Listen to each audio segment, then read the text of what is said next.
కాలసర్పదోషం ఉంటే వివాహం అవుదా? జ్యోతిష్యం ఏమి చెబుతుంది? అనే అంశం మీద ఈ వీడియో పూర్తిగా చూడండి. అందరికీ నమస్కారము. శ్రీ రాజరాజేశ్వరి జ్యోతిష్ నిలయము, నెహ్రూ నగర్, నందిగామ. వివాహానికి సంబంధించినటువంటి సందేహాలలో ఒక ప్రశ్న చాలా మందిలో ఉండడానికి అవకాశం ఉంటుంది. కొందరు నన్ను డైరెక్ట్‌గా అడుగుతున్నారు. కొందరు కామెంట్ రూపంలో అడగడం జరుగుతుంది. అట్టి వారికి మేము ఈ వీడియో ద్వారా సమాధానం చెప్పదలుచుకున్నాను. కాలసర్పదోషము ఉంటే వివాహం అవ్వదా? జ్యోతిష్య శాస్త్రం ఏమి చెబుతుంది అనే విషయము నన్ను కొందరు అడిగారు. అట్టి విషయమై పూర్తి వీడియో చూడండి. కాలసర్పదోషం ఉంటే వివాహం అవ్వదా అనేది చాలా మందిలో ఉన్న సమస్య ఇది. కాకపోతే వివాహం అవుతుంది. అవ్వదు అన్న మాట ఎక్కడా లేదు. అవ్వదు అన్నది కొంచెం నానుడి మాత్రమే. వివాహము జరిగిన వారిని చాలామంది జాతకాలు మేము చూస్తూనే ఉంటాం గదా! వారికి కాలసర్పదోషం ఉన్నవారు కూడా ఉంటారు. కానీ వివాహమై చక్కగా ఉన్నవారు కూడా ఉన్నారు. కాకపోతే తదుపరి కొన్ని సమస్యలు ఏర్పడడానికి అవకాశం ఉంటుంది. ఇతర సమస్యలు ఏమైనా వస్తాయా అని నన్ను అడగడం కూడా జరిగింది ఇదే ప్రశ్నకై.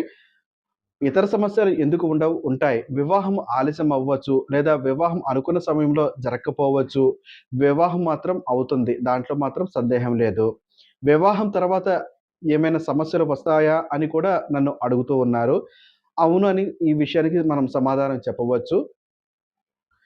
ఎందుకంటే రాహువు, కేతువు కారణంగా ఏర్పడే ఈ దోషము, వాటి మధ్య ఉన్నటువంటి గ్రహాల పరిస్థితులపై ఈ యొక్క వివాహ అనంతరము ఎటువంటి సమస్యలు రావడానికి అవకాశం ఉంటుంది అనే విషయము తెలుసుకోవడానికి అవకాశం ఉంటుంది. ఆ పరిస్థితుల ప్రభావం కారణంగా పలానా సమస్య జరుగుతుందని చెప్పడానికి అవకాశం ఉంటుంది. ముఖ్యంగా ఏమి జరుగుతుంది అని కూడా అడుగుతూ ఉన్నారు. భార్యాభర్తల మధ్య మనస్పర్ధలు లేదా గొడవలు రావడానికి అవకాశం ఉంటుంది. లేదా సంతానపరంగా కొన్ని దోషాలు ఏర్పడడానికి అవకాశం ఉంటుంది. ఇటువంటి పరిస్థితులు ఉన్నప్పుడు దోష నివారణ చేపించుకొని వివాహం చేపించుకుంటే ఉత్తమమైనటువంటి ఫలితం ఏర్పడుతుంది.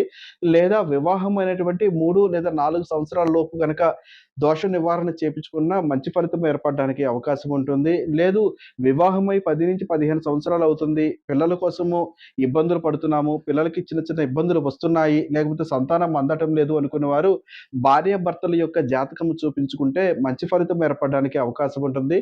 మీకు గనక ఇటువంటి ఇబ్బందులు ఏర్పడుతున్నాయి.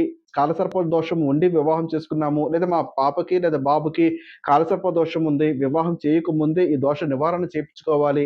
మరి ఏమి చేయాలి మేము అని సందేహం కలిగిన వ్యక్తులు ఎవరైతే ఉంటారో వారు మా మొబైల్ నంబర్ 9494962192 ఈ నంబర్‌ను సంప్రదించవచ్చు.